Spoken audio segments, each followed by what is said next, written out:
Hi, and welcome to Wrenchin' Up, where we tackle the projects and demonstrate the procedures that you, our customers, ask us to do. We've got two very interesting projects today. One is on the latest technology of alternator decoupler pulleys, why we need them and how to fix them. And the second project is how we deal with today's tire changing requirements. So let's get started. My customer's working on a Corvette, and he's got a bad decoupler pulley on the alternator, and he wanted to know if he can replace the decoupler pulley by itself or if he has to replace the whole alternator. Well, you know, because of today's smaller engines and larger alternators and cylinder deactivation technology, we have to have these decouplers on some of these alternators. And so here to help us understand that today is Rob Lang from Leighton's. And Rob, wow, thanks for being here with us today. Thanks a lot, Jim. Tell us about this technology and why we need it and how it works. Well, you know, going back a few decades, Jim, we had solid pulleys to drive the alternator. You know, it did the job when that technology was definitely in commonplace. Then in the mid-90s, we moved along to the overrunning alternator pulley or one-way clutch, which is like a bicycle with a two-speed sprocket on the back, so it'll freewheel in one direction and lock or drive in the other. Then in the 2000 model year time frame, we at Leighton's come up with a device called the Overrunning Alternator Decoupler, and principally how that part is different is that it has a clutch inside of it as well as a torsion spring, and the torsion spring is what is really fundamentally different between the overrunning alternator pulley and the decoupler. The alternator is driven through the torsion spring connected to a shaft, and then the clutch is connected to the pulley, which transmits the power from the belt. So I would imagine then as we get a power stroke, right? So this helps to absorb that, and then it freewheels to the next power stroke. Exactly. It will drive through the spring, sort of like a soft landing of each time the engine fires, so that the belt is calm. So how you would see that in the actual vehicle is the tensioner will be very calm and smooth. The belts will be also very smooth and not fluttering, which would happen if you had a solid pulley on the same vehicle that should have a decoupler. Well, great. That explains a lot. So what kind of vehicles have these? Well, Jim, like this Corvette's behind us, this 2005, it would have the device on it, or the alternator pulley on it. You'll also find it on late model Focus, Fusions. The new line of GM pickup trucks that just came out last year also have the decoupler on the alternator, and some of the new domestics or import vehicles from Volkswagen, Toyota, Honda, they also have the part equipped. Wow, that's quite a list. So if you haven't seen these in your shop yet, you sure will. How long do these last? Well, Jim, they can last 50, 60,000 miles on the low end in severe duty applications, such as very hot climates where you would run AC, quite a bit of the time, as well as maybe fleet operations. We would see lower mileage on stuff like taxi cabs, that type of thing. Or then on the higher end, over 100,000 miles on, the traditional vehicle in the probably the mid states or the upper states. Okay, great. Well, how do we repair one of these things when it breaks? Well, it's if you want to bring that alternator over, Jim, it's quite easy. You just insert a pick into the front of the alternator and remove the cap, just like that. And then you would take a impact wrench. I notice you have a special tool. Where do we get that? Actually, Jim, the tool is included in the box with advanced auto parts, so it's kind of unique to have the tool included with this device. Very handy, thank you. All right. So you would start by inserting the spline into the alternator, grab the alternator pulley with your left hand and just pulse it a couple times.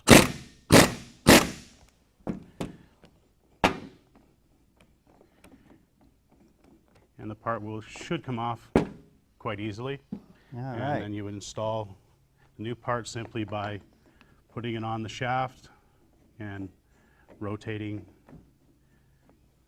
the part down until the spacer touches the front of the bearing in the alternator. Reverse the direction and pulse the wrench a few times and remove the adapter, and you're finished. Wow, that's great. It looks like Lighton has got everything that we need to make this a quick, easy, and efficient repair. But is there anything else we need to think about when we undertake a project like this? Yeah, when you actually remove the pulley, Jim, it's a good idea to look at the shaft and make sure there's no damage to the threads, that the threads are clean, maybe even brush the threads with a small wire brush just to remove any buildup of corrosion on the threads. Also, it's important to reset the decoupler device after it's been installed. So you put the tool back in and you take a 17mm wrench and rotate the shaft in the clockwise direction, just a couple of revolutions, and that resets the clutch inside of the decoupler so that the function is confirmed. Well, that was easy. What's next? So now, Jim, you need to put the dust cap back onto the part. So you would put that on by just snapping the cap into the front of the pulley. Kind of like a dust cover then, right? Yeah, exactly, Jim. The purpose of the cap is to keep the contaminants from getting inside of the pulley, as well as keeping the lubricant, the grease, inside of the decoupler for its longevity in the field. Wow, that's great. It looks like Lighton's has provided just everything we need to make this a quick, easy, and profitable repair. Some of my accounts are talking about how expensive some of these aftermarket rims are and how big and heavy these truck tires can be, and they want to know what type of equipment is out there to help them service these issues. Well, you just never know what's going to roll into your shop today. You know, tires and wheels of all different types.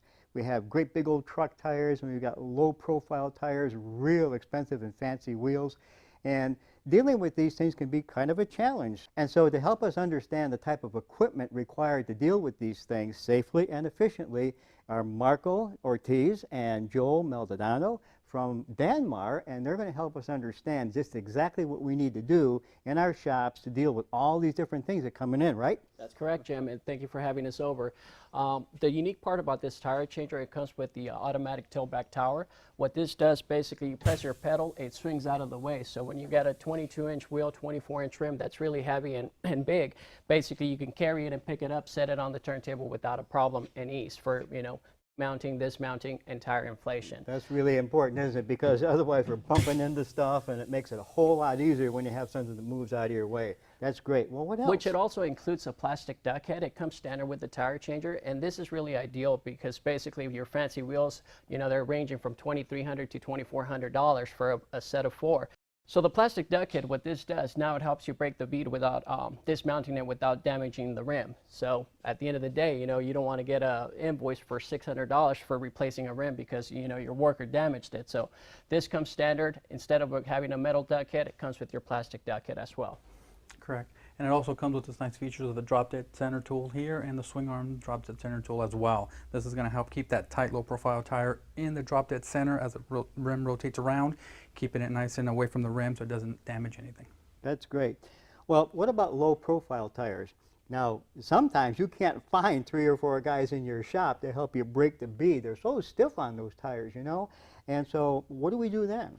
That's where the power assist arms comes in handy. Basically, it helps you break the sidewalls without a problem on all mounting and dismounting your wheels on your 22, 24. Like you mentioned, before you need to use 2, 3 people to help you, with 4-bead braking bars. Nowadays, with the pneumatic right side power assist arm, you break it without a problem in seconds. So that really works pretty well. Joel, tell us a little bit about how this is going to operate and free up this type of service to one technician. Well, basically, as you're using it and stuff, everything's pneumatic, so it comes up and down. You would bring this arm up against the tire and the rim and pull these out and stuff, and you would actually just bring it down. And at the same time as you're doing that, you would be rotating the tire and stuff, and, and all the time it's protecting the rim. Those are all great points, guys. And so we can see as the technology in tires and wheels have changed, the technology and the equipment to service them has needed to change as well. A little while ago, we talked about how expensive some of these rims are. And so, Joel, tell us a little bit about how we can protect them with this type of equipment. Yes, that's correct. With our jaw clamps that we have here, we actually have adjustable clamps and stuff, which is actually real nice. And they're plastic on the outside. There's 2 ways of grabbing an actual rim. If it's a real expensive rim, you always want to grab it from the outside. You don't want to grab it from the inside because of the little hooks that are in here. The little hooks that are in here are mainly more for the steel type rims and stuff. The expensive stuff you always want to grab from the outside, which is external clamping. grab it from the outside, protects the rim. You'll never have any problems with our plastic things. Wow, that's really going to help a lot. I have been eyeing this. This is not a vacuum cleaner, though, to clean up after you're all done. You know, on older systems, we've had air jets blast air up into the tire to inflate it when you're done. But those get all plugged up with dirt and grease after a while. They're really not as efficient as we like to think they are. This is a better idea, I think. And so, Marco, tell us about this. Well, this is what's unique about this tire changer, Jim. Basically, what this does is called the Turbo Blast. What it helps you do when you want to set the bead to the tire, you get the Turbo Blast, set it between the rim and tire, pull back on this collar, and what it'll do is shoot a blast of air and seat it automatically within seconds, allowing you to inflate the tire within 12 seconds. Well, Marco and Joe, let's get this new technology to work.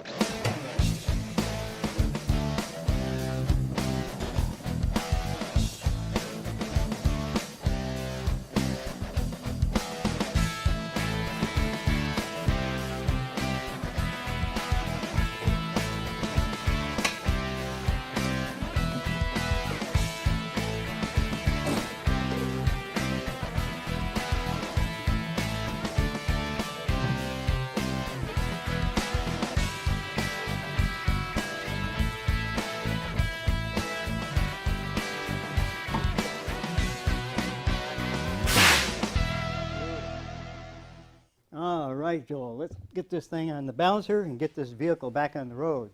And so we can see that technology in tires and wheels has been changing over the years, but so is the equipment that we need in our shops to service them.